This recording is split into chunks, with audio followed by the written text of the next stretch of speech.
هذه كانت يوميات تونسي في رمضان من إعداد ياسمين بن سعد. ما زلنا متواصلين معكم في جو رمضان. بعد اللحظات تفصلنا على نهاية الموعد نتواصل معكم حتى الماضي ساعتين كما كل مرة في إطار الحلقة هذه كل نهار السبت نحكيو على كتاب جديد مع سميرة بلبولي وظيفتها اليوم باش نحكيو على دبدة وخولة حسني. مرحبا سميرة. مرحبا خولة.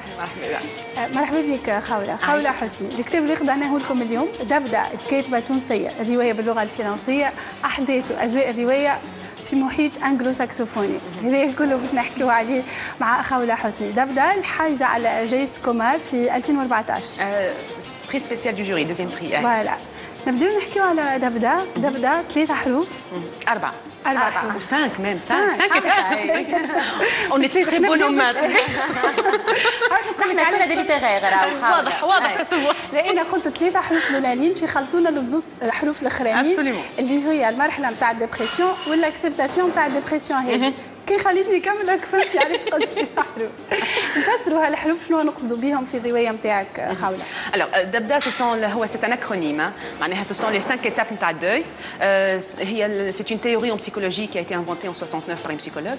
اللي هما donc دبدة donc le premier c'est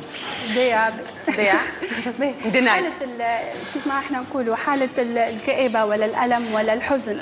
الدينايل هي vraiment رفض الواقع معناها c'est plutôt ça, c'est le déni. بعد donc anger, la colère ولا الغضب.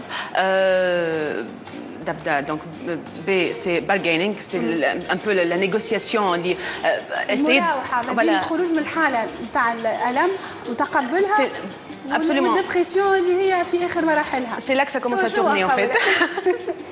حبيناه خبرة.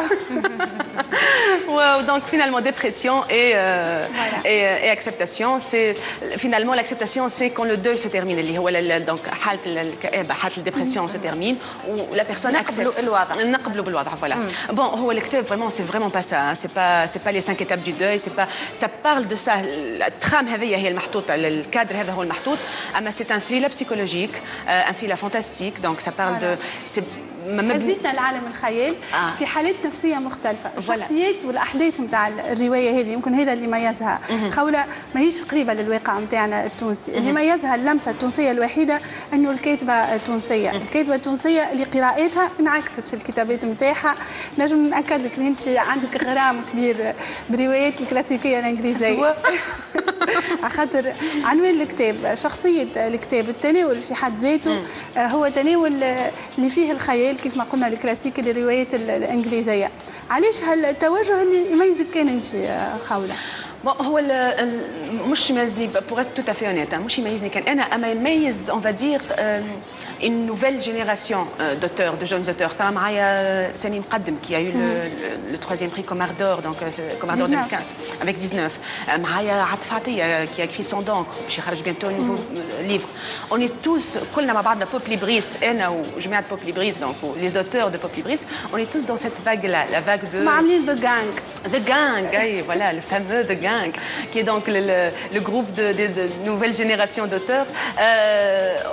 On est tous dans المود هذايا في l'univers هذايا qui est nouveau في البيزاج tunisien. ما ثماش برشا voire pas du tout اللي يكتبوا في l'univers هذا, très peu en tout cas. واحنا on vient avec ce mélange. احنا عندنا une culture très pop on va dire et très ouverte sur l'international. On vient avec ça على الباك جراوند اللي عندنا اللي قراءتنا احنا وعندنا notre amour pour le cinéma, notre amour pour beaucoup d'auteurs icônes un petit peu internationaux et évidemment ça se reflète كما قلت انت dans ce qu'on écrit et voilà. On espère اللي هو يعجب الناس. اللي يقول خولة حسني يقول أتا بلاس. أول بداياتك هي الكتاب اللي يميزك واللي خذيت عليه زاد جايزة كريدي في 2013 اللي وصلك الدبدة في إجازة نحكيوها أتا بلاس. Alors أتا بلاس كيما أي je vais être très original, c'est vraiment pas original ce que je vais dire. كيما أي premier grand roman, il est un peu autobiographique. مش autobiographique, c'est pas vraiment ma vie. Ma fille, beaucoup de mon... في قراءتك. فكرك ثقافتك. Honnêtement, de mon histoire un petit peu. C'est vraiment pas original. Tous les auteurs font ça. À ta place, c'est une, pour faire court, c'est une énorme surprise. C'est un livre اللي خرجته à compte d'auteur où je m'attendais absolument pas à ce qu'il ait quoi que ce soit. ماني خرجته pour me faire plaisir à moi, pour حاجة comme je me dois à moi-même. Ou finalement, il a eu le crédit, ou le crédit, معناها كلموني la veille pour me dire voilà, vous avez gagné le prix. C'est la grande surprise indienne de 2013. السوربريز زاد الباهية الأخرى فرح إنه خولة عندها إصدار آخر إن شاء الله ترجع بحذنا ونحكيوا عليه بعد أتا بلاس. ده من بين أهم الإصدارات إن شاء الله في 2014. خولة بالتوفيق إن شاء الله في إصدارات أخرى. Merci infiniment. يعطيك الصحة سميرة، يعطيك الصحة خولة حسني. من دبدة الأتا بلاس نشد بلاصتنا تدا في الكوجينة باش نختموا الموعد اليوم في جو رمضان ونشوفوا لو منو.